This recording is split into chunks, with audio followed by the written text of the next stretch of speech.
The information on this presentation was obtained by researching secondary data and conducting key informant interviews and focus groups with students at Chiloquin Junior Senior High School.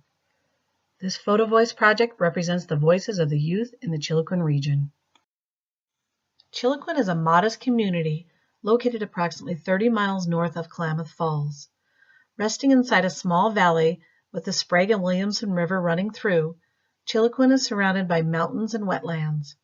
This makes the Chiloquin area an ideal recreational spot for those interested in fishing, birding, and hiking, as well as hunting and camping. The city of Chiloquin was incorporated in 1926, and at that time boasted a population of nearly 2,000 people.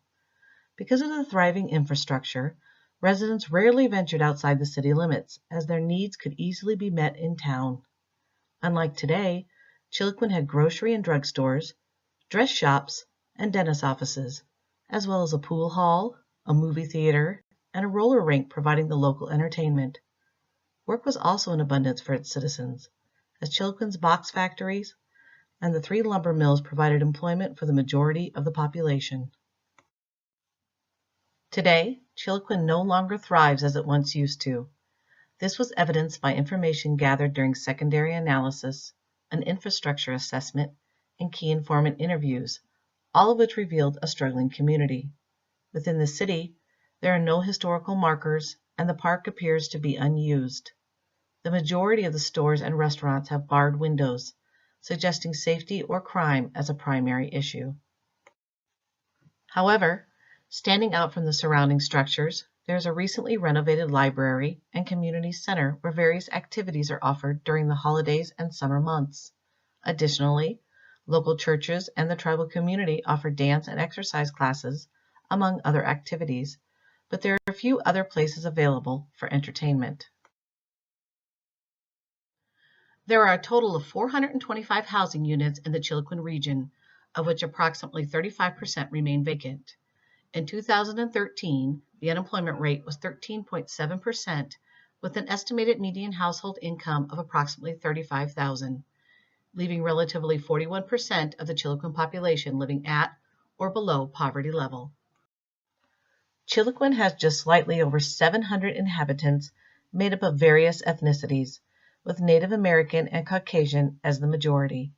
Currently, the median age range for Chiloquin residents is 41 years, with those under 19 years making up approximately 33% of the population. Differences in gender among Chiloquin citizens is nearly 50-50, with females taking only a slight lead at 57%. Presently, Chiloquin Junior Senior High School is ranked 5th among 7 Klamath County high schools. Attended by approximately 164 students, Chiloquin High currently holds a graduation rate of 68% and a dropout rate estimated at 5 students per year. Reflective of the community, ethnicity varies, with the majority of students coming from Native American and Caucasian families, evenly making up just over 80% of the school population, with the remaining students coming from either Hispanic, African American, or mixed-race families. Additionally, Chiloquin schools qualified for federal grants for the 2014-15 school year, allowing 100% of the student body to receive free meals on the free and reduced lunch program. The goal for this project was to assess and identify key factors contributing to the health of the Chiloquin community, including strengths and challenges voiced by the youth. 2 main topics were our focus: place matters and tobacco products. Place matters can be described as where one lives, works, and plays. Place contributes to health, so what is your definition of health? For the students at Chiloquin Junior Senior High School, health is described as feeling safe, exercising, playing sports, having access to parks, eating right, and not having gross food. An outstanding theme found in the Place Matters discussion was safety, as the lack of police force contributes to the community not being safe due to the amount of drugs and alcohol that is abused at abandoned houses like the Porch, a known party spot adjacent to the liquor store in downtown Chiloquin. The students have stated that only if there's a murder or prom will the police bother to make themselves present. The students also feel the lack of sidewalks, stop signs, and lighting on the roadways affects their ability to live a healthy lifestyle outside. This also contributes to their feelings of not being safe in their own community. Due to the high rate of crime in the neighborhood, if businesses are open, they have bars on the windows, and the closed businesses are all boarded up.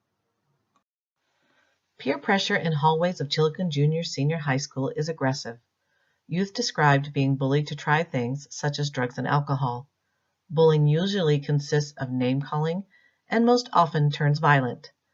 Police aren't at school and kids don't get in trouble for like a week after a fight.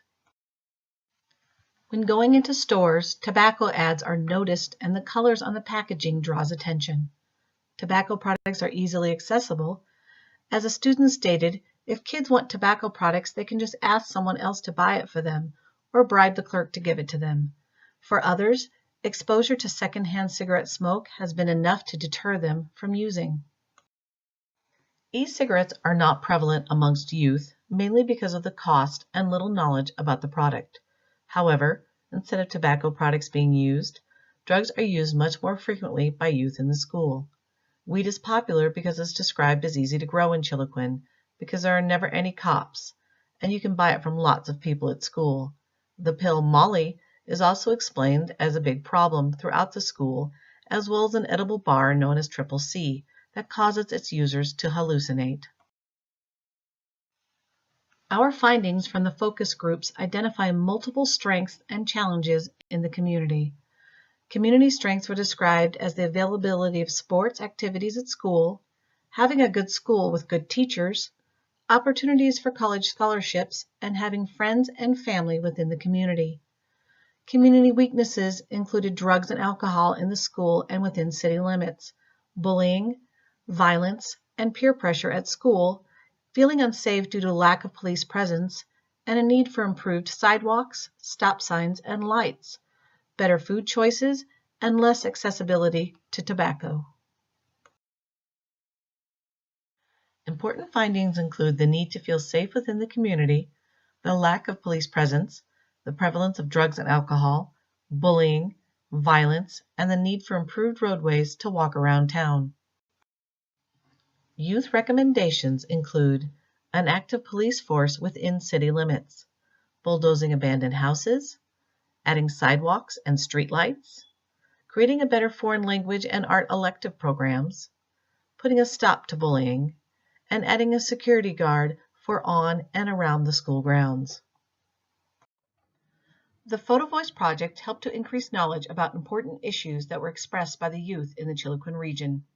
After viewing the presentation, the students who participated felt that they had made a real difference, and instructors, as well as other students, felt more aware of what goes on in their school and in the community. Additionally, the community response following the Healthy Klamath presentation was overwhelmingly positive, as community members felt that by actively engaging the youth as part of this project, it offered a different and unique perspective that could instigate much needed change within the Chillicothe region. We would like to thank the community of Chillicothe for welcoming us into their town, and the Chillicothe Junior Senior High School staff, along with their students, for participating in this community assessment.